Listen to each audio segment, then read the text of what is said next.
আমার আরও অনেক আগে বাংলাদেশ জামাতে ইসলামের একজন আমির ছিলেন।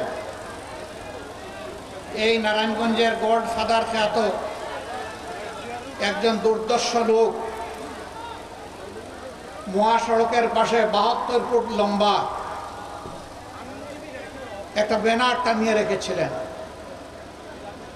উনি সেই ব্যানারে লিখেছিলেন, অমুকের প্রবেশ নারায়ণগঞ্জে নিষিদ্ধ। আরেক ধাপ এগিয়ে তিনি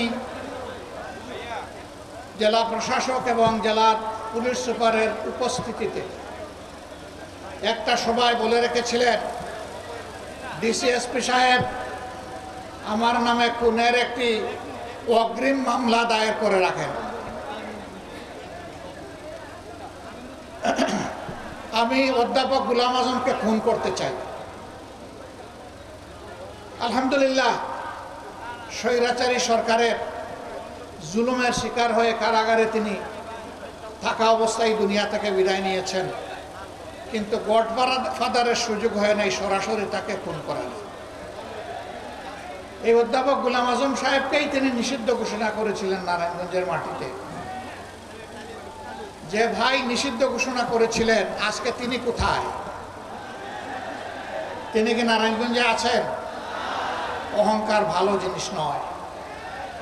গর্ব অহংকার করতে নাই, দাম্ভিকতা দেখাতে নাই, ক্ষমতার জোরে ছড়ি ঘুরাতে নাই, মানুষকে খুন করতে নাই, সন্ত্রাসকে প্রশ্রয় দিতে নাই, সন্ত্রাসীদেরকে লালন করতে নাই। এই কাজগুলো যারা করেন, দুনিয়ায় তারা তাদের করুণ পরিণতির একটা অংশ ভোগ করেন এবং আখিরাতে আদালতে at the day of final judgement আল্লাহ তাআলা তাদেরকে শুলে চড়াবেন।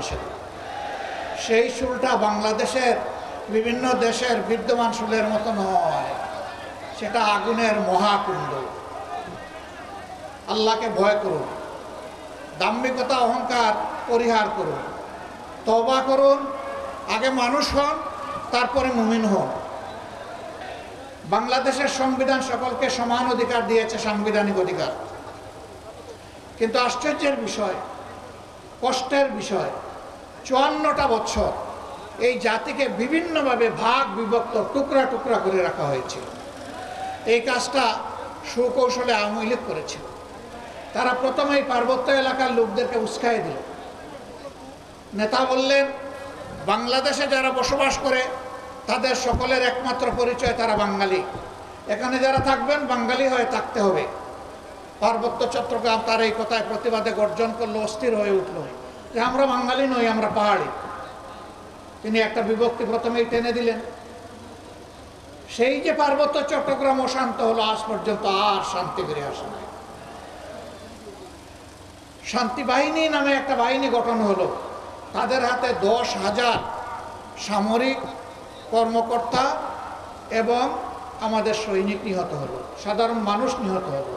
এমনকি তারা নিজেদের মাঝে আবার বিভিন্ন গ্রুপে বিভক্ত হয়ে নিজেরা নিজেদেরকে খুন করলো। সেই যে খুন ঝরা শুরু হলো, সেই খুন ঝরাটা এখন অব্যাহত থাকে। স্বাধীন দেশে একজন নাগরিক, সংবিধান তাকে যে কয়টা মৌলিক অধিকার দিয়েছে, সব কয়টি অধিকার এই দেশে নিশ্চিত হবে। শাসন ক্ষমতায় যারা যাবে তাদের অধিকার নিশ্চিত করা ওদের দায়িত্ব। এটা কোনো দয়ার দান নয়। তার বাঁচার অধিকার, তার সম্মান রক্ষার অধিকার, বিচার পাওয়ার অধিকার, স্বাস্থ্যসেবা পাওয়ার অধিকার, তার সন্তানের শিক্ষা পাওয়ার অধিকার, মানুষ হিসেবে মর্যাদার সাথে বেশি থাকার অধিকার, তার কাজের অধিকার, সব কিছু তার হাতে তুলে দিতে হবে।